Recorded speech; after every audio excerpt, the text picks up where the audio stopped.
Good morning, good morning, good morning. This is Fago Franklin III, and this is the fourth episode of my show, Super Journalist, with your host, Fago Franklin III. Today, we will be joined by Dr. Cheryl Ackerman and Matthew Crowder, who is the co-founder of Creating Young Minds Academy. And how you doing today? We're doing great. How are you? Doing pretty good. I'm well.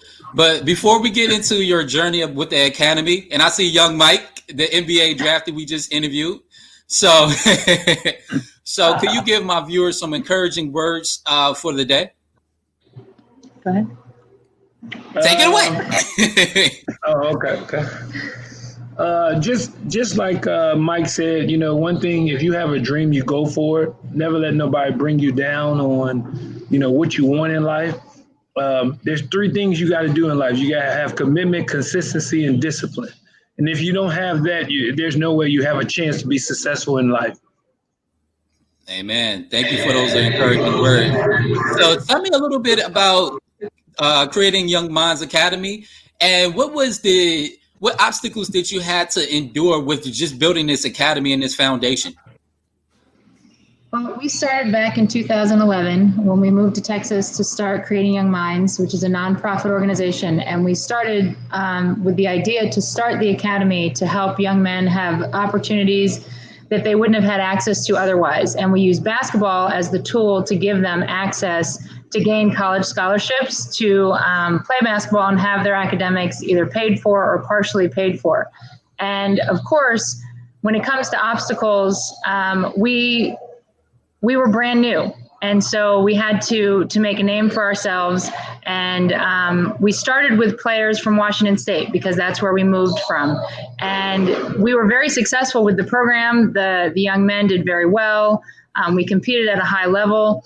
But what we had to spend a lot of time on, and I'll let Mathis tell you mostly about that, was building those relationships with the college coaches to give them the confidence that we had the players that they could recruit and offer scholarships to, since we were brand new and all of our guys didn't have stars and didn't have rankings. And so they were no-name players in a no-name program. And so it was a lot to work on to establish those relationships. Well, the biggest thing is we get guys that nobody, really want, and we get them and develop them and they can compete at the highest level. It's just all about opportunity. In life, it's all about opportunity. You getting on a platform and getting that chance. To me, I don't believe in the star system. If you can ball, you can ball. So that's how I look at life, What does it mean to both of y'all that y'all can influence and keep these guys on a great track to become successful in life?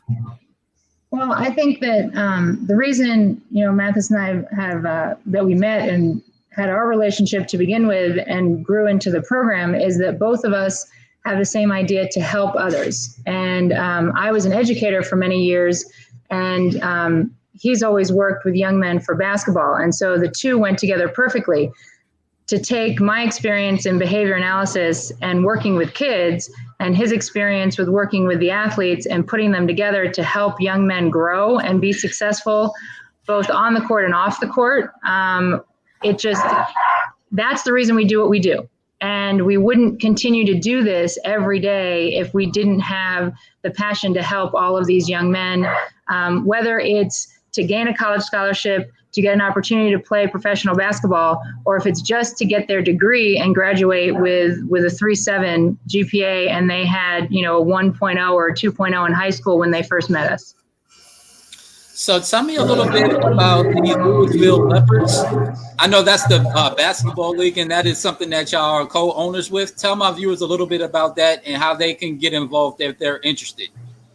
Well, what we did is we joined the basketball league, which is the third professional league in the United States. So you have the NBA, the G League, and then the basketball league. And the basketball league started 4 years ago and has grown tremendously over the pandemic.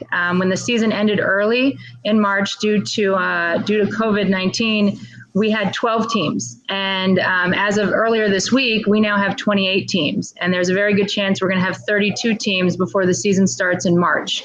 And these teams are located all around the country so that there are opportunities for young men to play where they live. They don't necessarily have to relocate. They don't have to travel and play overseas, and especially since overseas isn't a certain thing anymore, given what's going on around the world.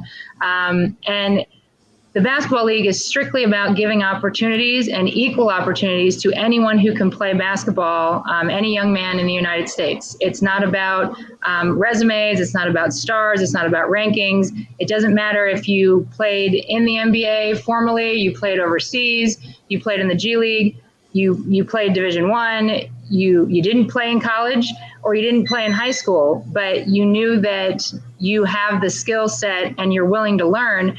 That's what the Basketball League is all about. It's about giving opportunities to anyone who's willing to work hard for it. So, Dr. Sherrill, we're going to have to take a commercial break.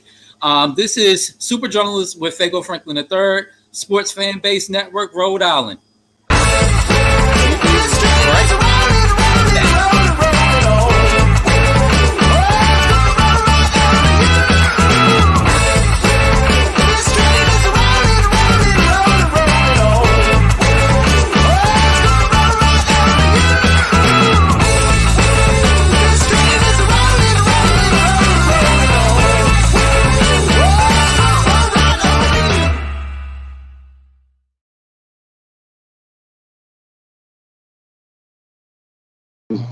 Yeah,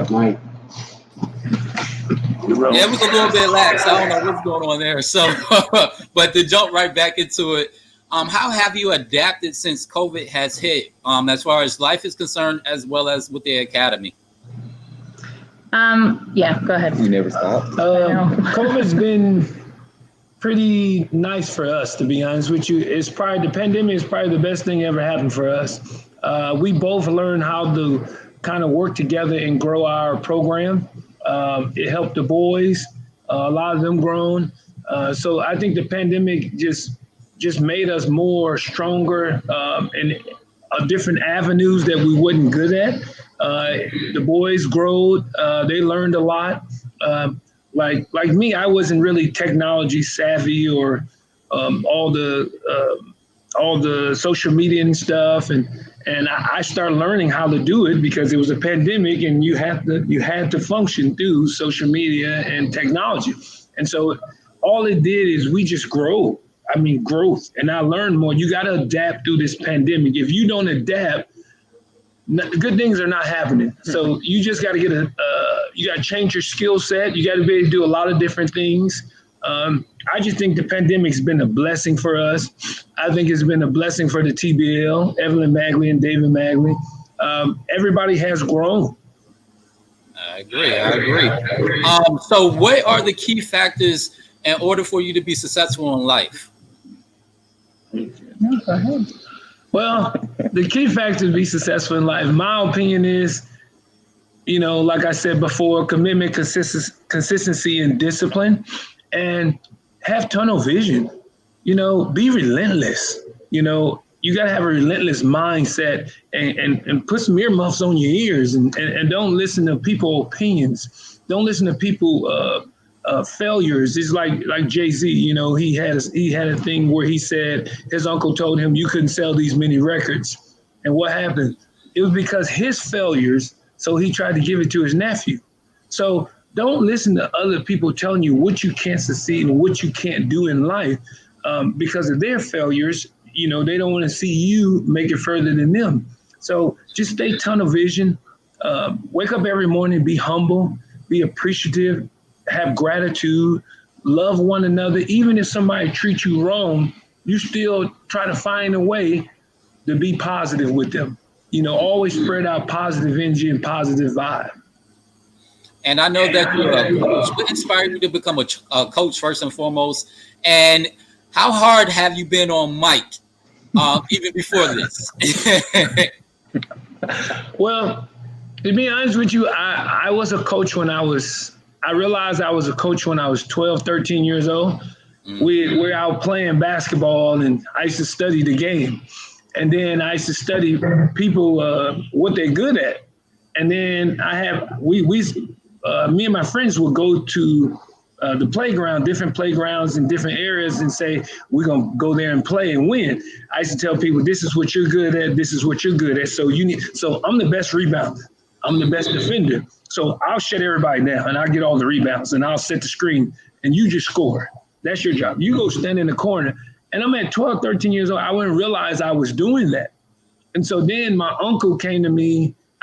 My uncle started taking me playing against grown men, college players and pro players at the age of 13, 14. And then I noticed at the age of 14, I started telling these college guys this is how we're going to win. We was losing. And I said, this is how we're going to win. You need to do this. You need to do, I'll just get all the rebounds and defend. And I'm 14, 15 years old. And they're looking at me like, young buck, you need to be quiet. But I didn't change. I got hit in the chest a couple of times, but after a while, they started sitting down listening to me. So that's when I realized that I can coach. To me, a lot of times people get caught up with X's and O's. X's and O's are cute, but my thing is there's two kinds of players. There's a non-pattern player and there's a pattern player. To me, there's more non-pattern players than pattern players. A lot of times guys go to college and they turn into pattern players. Really, they've been non-pattern players.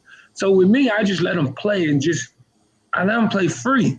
But give me 100% effort on the other end of the floor, defense, hustling, rebounding. With Mike, when Mike first came to me, when he first introduced himself to me, I'll never forget it. His dad brought him to me. I shook his hand. I said, what do you want to do? I just went right to the point. What's your goal? And he said, I want to be a pro. I said, oh, okay. All right, we're going to be a pro then. It wasn't nothing else to talk about. That's what I said to him. So then he came to the program and I rode him. I just rode him. And his dad is just as hard as me. But I rode him and I rode him. And Dr. Ackerman, she rode him and rode him. Charlie Brown, he came. He comes. He's come like once every 2 months. He's on Bob Hill. We rode him. Coach Walker. And Bob Hill. He's a legend in the basketball world, NBA world, and everybody just rode him because Bob Hill said, "Man, that speed is Westbrook." So we see something. When we see something in you, we ride you. Now we don't see that you want it. Okay, you ain't gonna last. We're not gonna even waste our time. There's no time, but he has that it factor. It was about some months ago before we moved him into the TBL to play against all these pros. I think it was the semi-pro game or something, and we was playing against the semi-pro teams. It was the beginning of the TBL season, preseason, and Mike the game was over. I think he had like 30 points, 15 assists, something like that, 5 or 6 rebounds. He had something like that. And then, me and Cheryl was just thinking, and then Cheryl looks at me and go, he's there. I said, what you mean? We need to move him up. He has the it factor. I said, you think he's ready? Yeah, he's ready. He's ready. And I was like, okay. And we moved him up. Amen to that. Amen to that. We got to take one more commercial break. This is Fago Franklin III with Super Jounalist 87, and we're with Sports Fan Base Network, Rhode Island.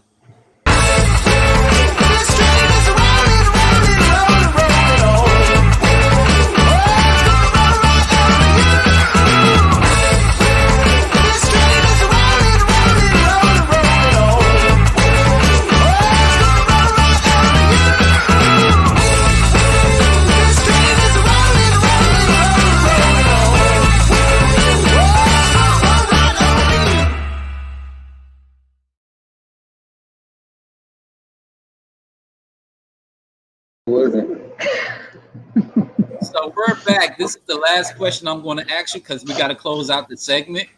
But what does it mean to you that you have impacted these young boys' life?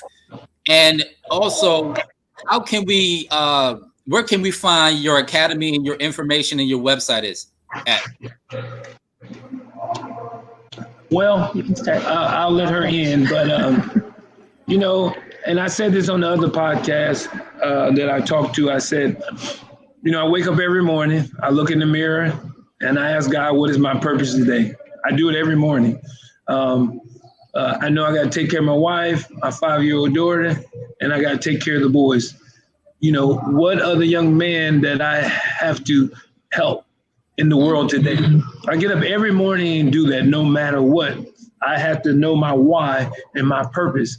And I know my why and purpose. So it's a joy to me when these young men are successful. It just makes me so happy. You know, they don't see it, but, you know, when they successful, I'm in tears at home, you know. So it's so much. The biggest thing in our life today, in the world today, if we can figure out on how to help one another and give back to each other and stop competing against each other. We spend so much time competing that we don't see the best in somebody, you know? So my thing is just know your purpose, know where you're going, know your why. Because when you know your why, life is so much easier. I agree. And what I would say is the whole reason we started Creating Young Minds and the Academy was to provide opportunities to young men that they wouldn't have had access to otherwise. And the reason we joined the TBL was the exact same reason, to provide the first replication of the European model here in the United States. And by doing that, we have the Academy and we have the Pro Team. And everywhere around the world, athletes in all sports, male and female, are given the opportunity to train as professionals when they're very young, but they have to choose between academics and sports. Here, you don't have to choose. What we do is we give you an opportunity that you wouldn't have anywhere else in the United States, because it's usually high school, college, pro. You can play in the academy as a high school player. You can develop, you can get your academics. You can play on the pro team before you even graduate high school and get the opportunity to move on to other pro leagues. Or you can go to high school and college and come to us to play on the pro team and be in a developmental system like the club systems they have around the world to give you that opportunity to really grow that you wouldn't have anywhere else. And that's why we do what we do. And, you know, everyone can find us. You know, we're on Instagram, Twitter, Facebook. We have a YouTube channel. We have our Uscreen channel. And we have our website. If you put in Creating Young Minds in Google, all of it will show up. And for information on the basketball league, the same thing. You type in the basketball league. They're also on Facebook, Instagram, Twitter. They have a YouTube channel and a website. There's so many opportunities for growth right here in the United States. You just have to take advantage of the opportunities when you find them. Don't wait for them because they're going to pass you by. Someone else is going to take the opportunity. So why shouldn't you do it now? Amen. Thank you. And I'm very blessed that you joined me on my show today. Definitely have a blessed one. And I look forward to reaching out with y'all in a few months. Sounds great. Thank you for having us. Thank you. Always. All right, now. Everybody, y'all know where y'all can find me. This is Super Jounalist 87. Y'all can find me on Instagram, Super Jounalist 87, Fago Franklin III, Facebook, Fago Franklin III, LinkedIn, or either A. You can just Google me. Again, this is your boy Fago Franklin III. Definitely have a blessed one.